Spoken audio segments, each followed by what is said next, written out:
Seperti permaisuri Zia, semua kaisar raksasa berterima kasih karena tidak hanya membuat marah dan melakukan kejahatan, tetapi juga menjanjikan mereka untuk menyelamatkan Kaisar Yuantian dari ras yang sama yang telah ditangkap oleh alam serangga. Meskipun mereka semua tahu bahwa Kaisar Yuantian masih menahan amarah saat ini, meskipun mereka tahu bahwa Kaisar Yuantian tidak membantai kuartet, itu sepenuhnya karena mereka tidak ingin menyinggung begitu banyak kaisar setelah Perang Dunia Pertama. Meskipun banyak raksasa klan kaisar percaya bahwa ini sebenarnya pura-pura oleh Kaisar Yuantian, atau bahwa tidak ada dari mereka yang pernah melihat wajah asli Kaisar Yuantian. Tetapi pada saat itu, banyak kaisar yang berkuasa memikirkan sebuah kalimat, yaitu, jika seseorang dapat berpura-pura seumur hidup, lalu apa perbedaan antara dia dan yang sebenarnya? Mungkin kalau dipikir lebih dalam, Yuan Tiandi ingin mereka berpikir seperti ini, agar pikiran seperti itu bisa terkubur di dalam hati mereka. Tapi sekali lagi, dalam kontroversi kekaisaran, pasang surut, siapa yang bisa bertindak dengan hati yang asli sepanjang hidupnya? Katakan saja Kaisar Ke, yang membanggakan dirinya sebagai orang bijak, itu benar-benar bijak. Apakah Kaisar Ke benar-benar merasa bahwa Dewa Pedang Bawaan yang bahkan bukan seorang Taois pada saat itu layak untuk Kaisar Bihai? Bahkan raksasa kaisar dari berbagai pihak ingat bahwa selama tahun-tahun pemerintahan Kaisar Yuantian, pernahkah ada pungutan yang berlebihan? Sepertinya tidak. Meskipun mereka tahu bahwa masih ada ketidakadilan di surga kaisar, penjaga patroli secara teratur akan memeras kesalehan dari beberapa klan kecil. Kadang-kadang Sky Surveyor bertindak terlalu jauh, dan didengar oleh klan kecil Datian, atau ditikam di depan Raja Surgawi. Bahkan pencuri ayam paling banyak, Wei Lingtian, akan maju untuk memimpin keadilan. Meskipun klan kecil di dunia ini tampaknya menjadi klan kecil selamanya, tidak ada kekurangan cerita tentang apa yang disebut klan kecil Tianjiao bertempur sepanjang jalan dan akhirnya mengubah rasnya dari ras kelas 3 menjadi ras kelas 2. Kaisar Yuantian tidak memerciki aula surga tinggi dengan darah di setiap kesempatan seperti Kaisar Iblis dari penjara surgawi. Dia juga tidak menggunakan posisi tinggi Kaisar Surga untuk mengambil kesempatan untuk memuaskan klan Yuantian, klan Surgawi, klan Dewa Sparrow, dan klan penggemar asalnya. Mereka tidak dapat mengatakan bahwa mereka diyakinkan oleh Kaisar Yuantian, dan bahkan ketika Kaisar Yuantian digantikan oleh Kaisar Yuan, dia hanya berubah untuk duduk di aula surga tinggi dan membiarkan mereka sujud. Namun, selama tahun-tahun pemerintahan Kaisar Yuantian, tampaknya mereka hidup dengan baik. Bahkan lebih dalam, semua perubahan, sebenarnya, dimulai ketika Kaisar Ke mengangkat kontroversi Kaisar. Kaisar Ke memiliki ambisinya, dan dia ingin membalas dendam kepada ayahnya. Kaisar Yuantian memiliki dukungan yang tak terkalahkan, dan dia juga memiliki kekuatan petir dan hujan. Seperti yang dikatakan Chang Jingtian, tidak ada benar atau salah dalam perjuangan Kaisar, tetapi dapat dilihat bahwa para pahlawan surga menunjukkan kekuatan magis mereka. Bangun! Kaisar Yuantian memandang Zia di kakinya, mengangkatnya dengan tangannya sendiri, menyeka darah di dahinya dengan borgol jubah Kaisar, dan memberi isyarat dengan matanya untuk membiarkan Raja Starpiker membantunya turun. Pada saat ini, mereka melihat dua pelangi ilahi meledak ke langit dan langsung melarikan diri ke istana surga tinggi. Sosok berkepala itu sedang memegang pisau Yan Yumang abu-abu, mengenakan jubah hitam dan buritan, dan kalimat pertama saat ia melihat Yuan Tiandi adalah, "Men Yidi melakukannya denganmu." Kaisar Yuan Tian tidak mengatakan apa-apa, tetapi Kaisar Pedang Yan Yu berjubah abu-abu berbalik dengan pisau dan pergi. "Aku akan menemukannya." Saudara, Kaisar Yuan Tian minum dengan cemas, dan wajahnya dipenuhi dengan ketidakberdayaan dan kelelahan.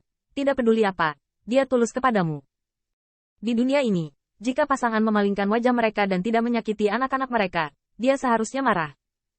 Jubah abu-abu Kaisar Pedang Yan Yu berbalik, dan tangan yang memegang gagang pedang tidak bisa menahan gemetar, dan penguasa neraka surgawi di sisi lain juga merasa malu. Bukannya kami tidak membantumu.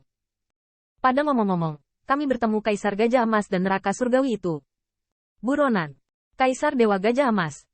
Begitu kata-kata ini keluar, wajah Kaisar Sensiang yang sudah tidak pasti bergetar hebat, dan kata-kata ini membuat ekspresi permaisuri lebih suram. Putra Baize dan lubang yang ditusuk oleh pisau pencuri akhirnya mulai membalas. Para tahanan yang melarikan diri dari surga mungkin tidak membantu klan Kaisar Ke atau mengenakan celana panjang dengan anti pencuri, tetapi mereka pasti akan melawan mereka. Saya akan meminta guru. Minta dia untuk membiarkan beberapa senior keluar membantu Anda. Kaisar Pedang Yan Yu jubah hitam sepertinya tidak tahan lagi. Dia terlalu menggertak. Namun, Kaisar Yuantian perlahan menggelengkan kepalanya. Tidak, saya pergi. Saya pribadi pergi ke guru untuk memohon. Posisiku sebagai Kaisar Surga adalah Tuan yang membantuku berdiri. Jika aku tidak bisa menahannya sendiri, kuasai dia. Kaisar Yuantian tidak banyak bicara. Tetapi Kaisar Jubah Abu-Abu Yan Yu Blade dan penguasa neraka surgawi saling memandang.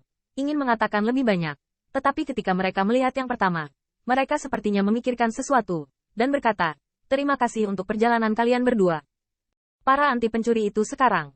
Mereka masih di klan Senzi, dan mereka tidak dapat diizinkan untuk menginjak-injak wilayah Ziai King. Permaisuri Zia tersentuh secara tak terduga. Faktanya, inilah yang paling dia khawatirkan, terutama Kaisar Iblis Penjara Surgawi juga keturunan rasnya. Kedua murid leluhur kulit hitam, yang juga merupakan pintu yang sama dari Kaisar Yuan Tian, saling memandang, berubah menjadi cahaya ilahi dan melarikan diri keluar, diikuti oleh Permaisuri Zia dan Kaisar Shen Xiang. Kaisar Yuan Tian melambaikan lengan bajunya lagi dan membubarkan semua Raja Surgawi. Dia hanya melihat ke belakang Raja Pemetik Bintang. Yang pertama berkata dengan ringan, "Klaim Bintang, temukan aku setelah menyembuhkan lukanya, dan aku akan memberimu yang lain kesempatan." Raja yang menangkap bintang itu terkejut, dan bersyukur kepada Tuhan. Bagaimanapun, itu luar biasa dan tidak terbatas, dengan matahari, bulan dan bintang sebagai kubah istana Ling Xiao, dan hanya ada 3 orang yang tersisa di keluarga ini. Tepatnya, keluarga beranggotakan 4 orang. Xiao Yuankui ingin menghindari kecurigaan, tetapi akhirnya dihentikan oleh Kaisar Yuan Tian. "Yuankui, jika kamu tidak menikah lagi, kamu akan menjadi menantu perempuanku. Duduklah." Kaisar Yuan Tian duduk di kursi Kaisar Surga lagi, tetapi kali ini dia tampak lelah. Tetapi permaisuri sedang duduk di atas kakinya, mengusap bahu dan punggungnya dengan hormat dan berbudi luhur. Hanya pada saat ini Kaisar Yuan Tian menghela nafas lega, seolah-olah darah Kaisar yang diganggu oleh hukuman surga akhirnya mereda. Baru pada saat inilah Kaisar Yuan Tian akhirnya tidak perlu lagi memakai topeng 1000 lapis. Bahkan, para menteri surgawi Kaisar juga memiliki kursi, misalnya tangan kanan Yuan Tiandi, raja yang mengambil bintang, mendapat kehormatan diberi kursi oleh Kaisar. Tetapi pada saat ini, Fan Fan Star tidak duduk, tetapi berdiri dengan hikmat di depan aula surga tinggi, berkata, "Ayah, suruh anak itu mengikuti latihan guru." Tuan di mulutnya secara alami adalah Tuan Kaisar Yuan Tian. Dalam pertempuran ini, Fan Fan Star sudah merasakan celahnya. Kenapa? Pisau pencuri itu bisa membantai bangsawannya di surga, tapi dia tidak bisa membunuh sekelompok anti pencuri dengan cara itu. Kesenjangan ini membuat Fan Fan Star semakin kesal pada saat yang bersamaan. Bahkan berbicara tentang itu, dia mungkin tidak sebagus Xie Feiling. Lagi pula, Xie Feiling masih bisa memainkan beberapa trik dengan pisau pencuri itu.